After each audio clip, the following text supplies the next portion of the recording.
ሰላም የቻናሌ ቤተሰቦች እንደምን ከረማችሁ።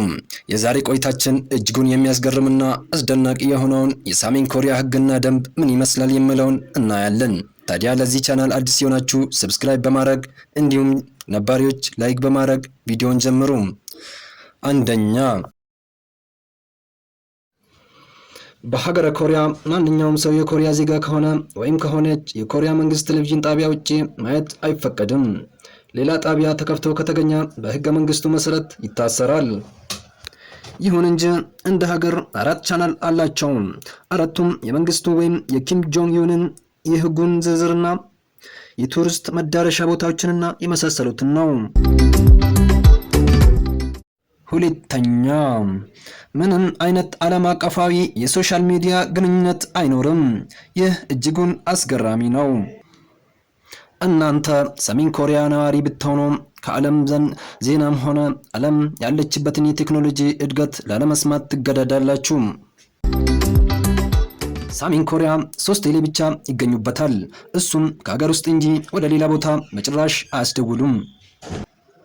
ሶስተኛ፣ የሰሜን ኮሪያ ትልቋ ከተማ ፒዮንግያንግ ትባላለች። ቢሆንም ማንኛውም ሰው ዘው ብሎ ገብቶ የሚኖርበት ከተማ አይደለችም። ወይ ፍቃድ አውጥቶ ይኖራል ወይ ደግሞ የኪም ጆንግ ኡን ምንድና መኖር አለበት። እኔ በጣም ገርሞኛል። ወደ አራተኛው ከማለፋችን በፊት ኮሜንት ሴክሽን ስር ሀሳባችሁን ጻፉልን። ታዲያ ገንዘብ የሌላቸውና የኪም ጆንግ ኡንን ከኪም ጆንግ ኡን ጋር ዝምድና የሌላቸው እጣ ፈንታቸው ምን ይሆን? አራተኛ ህግ ዘ ሰርድ ጄኔሬሽን ሩል ወይም 3ኛ ትውልድ ህግ ይሰኛል። ይህ ህግ የሚያመላክተው አንድ ግለሰብ ህጉን ጥሶ ከተገኘ ወይም በአለባበስም ሆነ በአረማመድ የኪም ጆንግ ኡንን የሚመስል ከሆነ ቤተሰቦቹ በሙሉ ህብረተሰቡን እንዲያገለግሉ ቅጣት ይወሰንበታል። 5ኛ፣ ኪም ጆንግ ኡን አባታቸው የሞቱትን ቀን ያከብራሉ። ታዲያ ማንኛውም ሰው በዚህ ቀን እንኳን መሳቅ ቀርቶ ፈገግ ካለ እድሜ ልኩን ልታሰር ይችላል።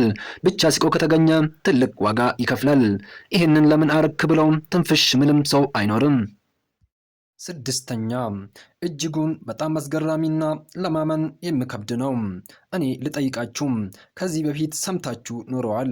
አንድ ቤተሰብ የኪም ጆንግ ኡን ፎቶግራፊ ግዴታ ሊኖረውም ሆነ እንዳይበላሽ በጥንቃቄ መያዝ አለበት።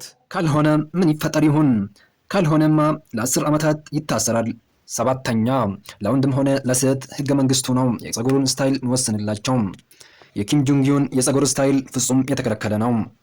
ይሁን እንጂ ለወንድም ሆነ ለሴት 28 የፀጉር ስታይል ይኖራል። ከ28ቱ የሴቶቹ 18 ስታይል ሲሆን የወንድ ደግሞ 10 ነው። ታዲያ የፕሬዝዳንቱን ሄር ስታይል የተቆረጠ ሰው እጣ ፈንታው ምን ይሆን? እስቲ በኮመንት ሴክሽን ላይ ጻፉልን። የዛሬ ቪዲዮአችን ይህንን ይመስል ነበር። ቻናላችን ሰብስክራይብ ካላደረጋችሁም ሰብስክራይብ አድርጉም። በቀጣይ ቪዲዮም እስክንገናኝ ቸር በሰላም ያቆየን።